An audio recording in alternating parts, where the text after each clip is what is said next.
Hello friends, day 61. I left the hotel a little bit later than I'd liked this morning because I was organising some more patches for my airbed. Hopefully I've got it patched at the moment, but we'll see. So I carried on along the Forth and Clyde Canal and then turned on to the old railway track, which I've been following up, all of which is part of the John Muir Way.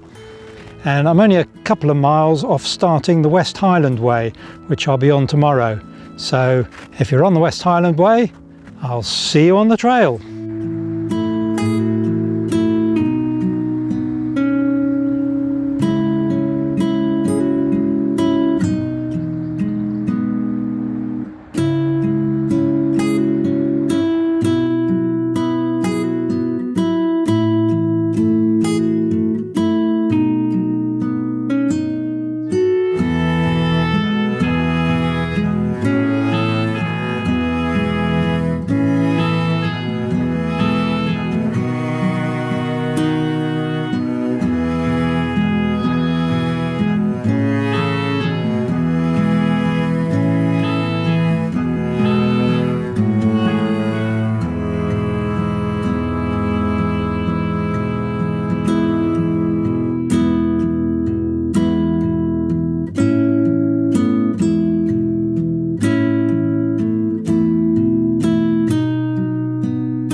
This is the rather splendid view from the one side of the tent, and then here's my tent, and on the other side you can see that the local cows planning committee have been gathering to give verdict on the new structure in their backyard.